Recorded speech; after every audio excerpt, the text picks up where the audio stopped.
7. 1 Samuel 7.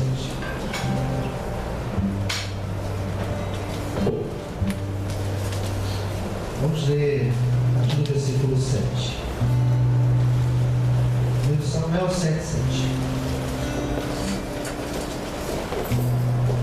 Louvado seja o nome do Senhor. 1 Samuel 7, versículo 7. Fechou? Quem já encontrou, diga amém. Amém. Vamos lá. Ouvindo, pois, os filisteus que os filhos de Israel estavam congregados em Mispa, subiram os maiorais dos filisteus contra Israel. Porque ouvindo os filhos de Israel, temeram por causa dos filisteus. Pelo que disseram os filhos de Israel a Samuel: não cesses de clamar ao Senhor, nosso Deus, por nós, para que nos livre da mão dos filisteus. Então tomou Samuel um cordeiro que ainda mamava e o sacrificou inteiro em holocausto ao Senhor. E clamou Samuel ao Senhor por Israel, e o Senhor lhe deu ouvidos. Sucedeu que, estando Samuel sacrificando o holocausto, os filisteus chegaram à peleja contra Israel. E trovejou o Senhor aquele dia com grande trovoada sobre os filisteus, os aterrou de tal modo que foram derrotados diante dos filhos de Israel. E os homens de Israel saíram de Mispa e perseguiram os filisteus e o feriram até abaixo de Bet-Cá. Então tomou Samuel uma pedra e a pôs entre dois lugares, Mispa e San, e chamou o seu nome Ebenezer, e disse: até aqui nos ajudou o Senhor. E seus filisteus foram abatidos e nunca mais vieram aos termos de Israel, porquanto foi a mão do Senhor contra os filisteus todos os dias de Samuel. Amém. Só até aqui. Fala conosco, Senhor. Revela a palavra aos nossos corações, nos dê um perfeito entendimento dela, Senhor. Que o Espírito tenha total liberdade para falar conosco. Nos dê, Senhor, o entendimento necessário para compreender o teu querer, Senhor. Abençoe todos que estão aqui, amigos e amigas que assistem agora este culto, que acompanham ouvindo de alguma parte. Fale com todos em nome de Jesus. Amém. Você pode aplaudir o Senhor nesta manhã?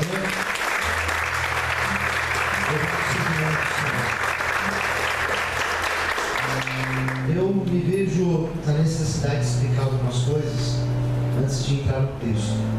Primeiro, Samuel. Quem foi Samuel? Quem não conhece um pouquinho da história de Israel, Samuel ele não foi rei. Samuel foi juiz. Na verdade, Samuel ele foi um dos exemplos mais clássicos de que Deus ele usa as nossas vidas. Deus, nesse momento dessa história aqui, Deus levantou Samuel como juiz de Israel, como profeta da nação de Israel, como sacerdote de Israel. Ele tinha 3 funções: fazia de tudo. Julgava, era alguém que julgava aqui, organizava. Era alguém que era um profeta, que ouvia a voz de Deus e falava com o povo. E era alguém que era um sacerdote, que fazia também um movimento inverso. Ouvia as súplicas do povo e falava com Deus. O sacerdote era importante naquela época. Sacerdote, profeta, eles eram importantes justamente por isso, porque eles eram representantes, digamos assim. Hoje, quando você tem uma causa, você clama a Deus. Na época de Samuel, você ia até o sacerdote e o sacerdote clamava a Deus pela tua vida. Jesus, quando ele veio para justamente quebrar essa necessidade do sacerdote na nossa vida. Ele é o sumo sacerdote, segundo diz lá aos Hebreus. Ele é o nosso intercessor. Posso ouvir amém, queridos? É Ele que intercede por nós. Os católicos falam que Maria intercede por nós. Nós acreditamos que Cristo intercede por nós. Amém? Então diz o texto que Samuel, ele era esse personagem aí de 3 funções: sacerdote, juiz, profeta. Israel tinha passado por um longo período onde o sacerdote era um homem chamado Eli. E Eli tinha os seus filhos, que seriam seus sucessores, Ofni e Finéias. E depois também se desviaram. Então Deus levanta Samuel.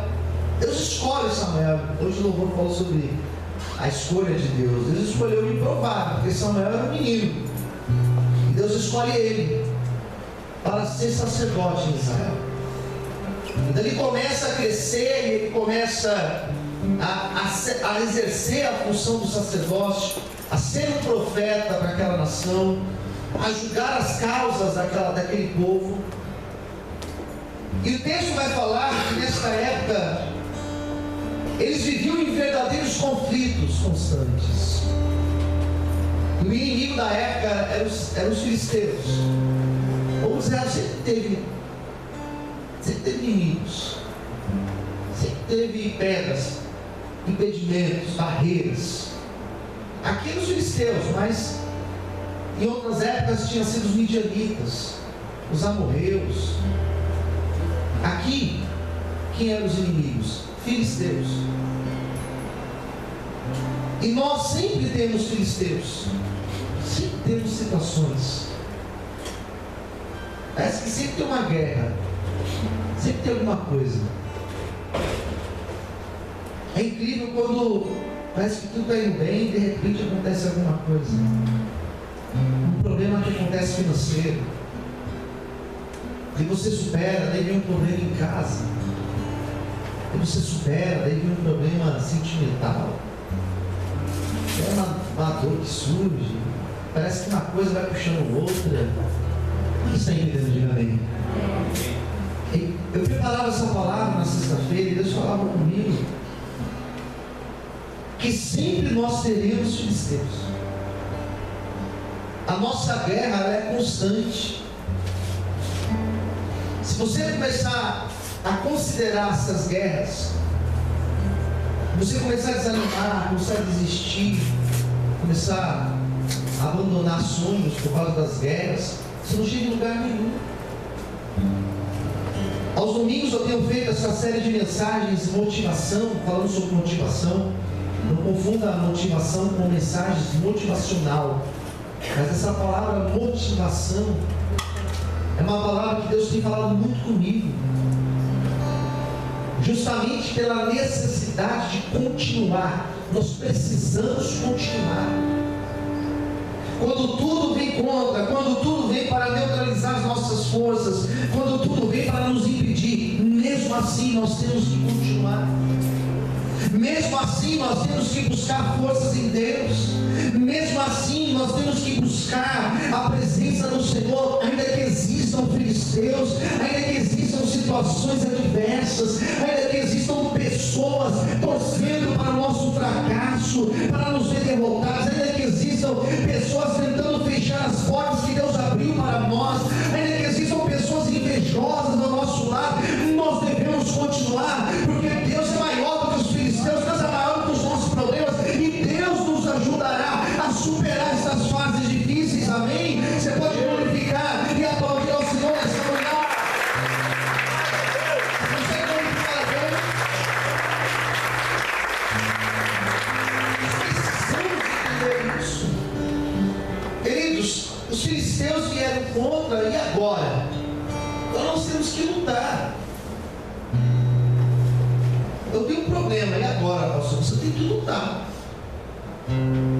Pastor, tem uma dificuldade, e agora? Nós temos que lutar. Ao invés de desistir, nós temos que lutar. Você está entendendo, diga amém? Lutar. E a questão não é lutar por lutar apenas. A questão aqui é o seguinte: mas como eu faço? Já se perguntou como? Já se perguntou por onde eu começo? Já se perguntou o que eu faço agora? Eles tinham os filisteus, e agora? O que a gente faz? Não é lutar por lutar. Versículo 8, preste muita atenção porque ele é o central aqui no texto. Olha o que diz o 8. Pelo que disseram os filhos de Israel a Samuel. Olha agora, hein, a frase. Não cesses de clamar ao Senhor nosso Deus por nós, para que nos livre da mão dos filisteus. Posso ouvir amém? Amém. Lembra da função do sacerdote? Eu ouço o que o povo precisa e eu peço para Deus. Eu ouço o clamor do povo e eu falo para Deus. Lembra do intermediário? Então eles chegam para Samuel e falam assim: Samuel, você é um homem de Deus, você tem crédito com Deus, ore por nós, para que Deus não permita os filisteus nos destruírem. E Deus me fez entender que esse povo de Israel entendia a importância da oração. Não somente uma oração feita, Senhor, eu preciso disso e pronto, mas uma oração de intercessão. Sabe o que é uma oração de intercessão? É uma oração feita constantemente. Sabe o que é uma oração de intercessão? É você entender o que você precisa, é você entender o que você quer e você orar. Não é você orar hoje, eu preciso disso, e amanhã você fala, não é mais isso não, agora mudou, Senhor, agora eu escrevi isso aqui, ó, eu preciso disso aqui agora. E na quarta-feira você fala, não, Senhor, esquece que eu orei na segunda, porque eu preciso disso aqui. Não, é algo bem definido. É você falar, nós vamos clamar, nós vamos entrar em oração, e nós vamos clamar até a resposta de Deus chegar para a nossa vida. É você entrar em oração pela tua família, é você entrar em oração pela tua casa, é você entrar em oração pelo teu casamento, é você entrar em oração pelos teus filhos, é você entrar em oração pela causa que você tem, você falar, eu vou orar por essa causa, e eu vou orar, eu vou me dedicar à oração, e eu não vou deixar de orar. Aconteça o que acontecer, a minha oração será a mesma. Aconteça o que acontecer, a minha oração será constante. Senhor, está aqui, eu clamo, Senhor, e você ora, até o milagre acontecer, até a resposta chegar para a tua vida, até a provisão vir sobre a tua casa. Irmão, você não imagina o poder que tem na tua oração, você não imagina o poder do teu clamor. Por isso, clame ao Senhor, entre em oração, e Deus vai agir na tua vida, em nome de Jesus. Você consegue glorificar e exaltar Deus por isso? Aleluia! Glória a Deus! Faça propósito de oração. Coloque causas em oração essa semana. Posso ouvir amém, queridos? Comece a semana orando. Comece o seu dia orando. Comece o seu dia de trabalho orando. Pastor, as coisas são difíceis para mim. Comece orando. Pastor, eu entro na minha casa, eu começo a sentir dor. Eu entro na minha casa, eu vou ter vontade de sair. Eu entro na minha casa, eu tenho vontade de ir embora. Entre em oração então na tua casa. Essa semana eu tenho uma situação difícil para resolver, não sei o que fazer. Sabe sim, oração primeiro. Antes de qualquer coisa, antes de qualquer situação. Olha, está surgindo uma oportunidade. Você já orou a Deus? Olha, está surgindo uma situação aqui para mim, uma bênção chegando para mim. Você já orou? Já colocou nas mãos do Senhor? Já pediu uma direção de Deus? Já pediu uma estratégia do Senhor? Será que é de Deus isso mesmo na tua vida? Como eu vou saber, pastor? Orando. Eles tinham os filisteus, não saíram atropelando. Samuel, antes de nós irmos para a guerra, olhe por nós. Mas não é só orar não, permaneça em oração por nós, Samuel. Porque enquanto você está orando aqui, Deus vai nos dar vitória lá. É isso que vai acontecer nessa manhã, amém? Nós vamos orar aqui, queridos. Segunda-feira Deus vai agir na tua vida. Nós vamos orar aqui. Você pode levantar a mão para o céu? Nós vamos orar aqui e Deus vai visitar lá na tua casa, em nome de Jesus. Nós vamos orar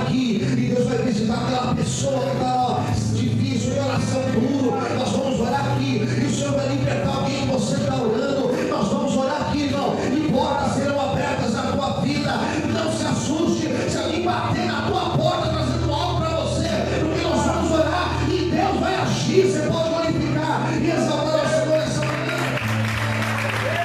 Louvado seja o nome de Deus. A Bíblia mostra o que aconteceu? Não. A Bíblia mostra os detalhes do que eles fizeram? Não. A Bíblia mostra o que o comandante fez? Como os soldados fizeram? Não. A Bíblia mostra, pastor, quais foram as armas que eles usaram? Se foi flechas, se foi espadas, se foi estilingue, o que eles usaram? A Bíblia não fala. Sabe o que a Bíblia fala? Que eles oraram e Deus operou. Vou repetir. Eles oraram e Deus. Glória a Deus. Glória a Deus. Fala para quem está perto de você, nós vamos orar nessa manhã. Você crê? Vamos falar. Na fé. Porque assim nós vamos orar nessa manhã. Deus vai operar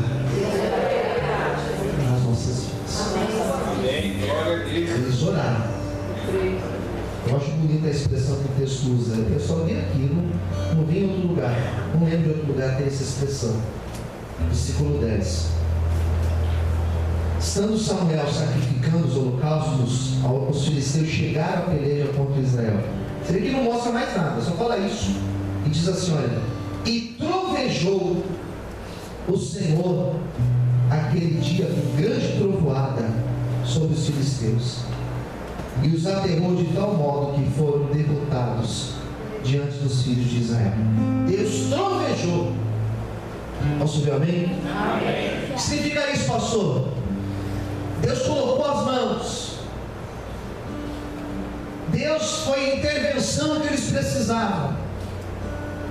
Deus colocou as mãos e fez o milagre acontecer. Deus foi na frente, Deus foi lá e fez a porta abrir, e fez a provisão chegar. Deus colocou os filisteus por terra. Eu quero nessa manhã profetizar essa palavra na tua vida. Levanta-se a tua mão para o céu. Deus vai trovejar a tua vida, amém? Não sei quais são as tuas causas, mas o mesmo Deus que ouviu a oração de Samuel, Ele ouve a minha oração, Ele ouve a tua oração, Ele ouve a tua oração, obreiro, obreira, Ele ouve a tua oração, irmã, Ele ouve o teu clamor. Haverá a resposta de Deus sobre a tua vida, em nome de Jesus. Bate palma, agora exalta Ele. Sempre a Deus a bola mais forte, aleluia.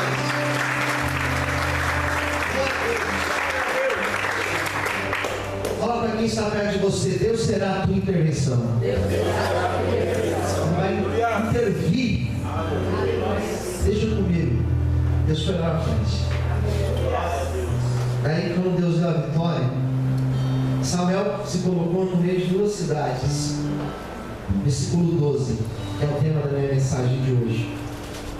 Ele se pôs entre a cidade de Mispa e entre a cidade, versículo 12, entre Mispa e Sem. E naquela divisa ali, naquela fronteira, ele fez um ato profético. Ele pegou uma pedra e ele edificou um altar para Deus. Ele deu o nome daquele lugar, o nome em hebraico é Ebenezer. Significa: até aqui nos ajudou o Senhor. Posso ouvir amém? Deus nos ajudou. Aleluia. Deus ajudou. Eu gosto muito de imaginar ou de pensar a imagem de Deus, como esse texto revela a Deus. Deus te ajuda. Eu digo por mim, irmãos, quantas vezes eu preciso de uma ajuda? São tantas responsabilidades que às vezes ter uma pessoa para dividir um pouquinho da responsabilidade, para ajudar, alivia muito. Quem concorda comigo, diga amém?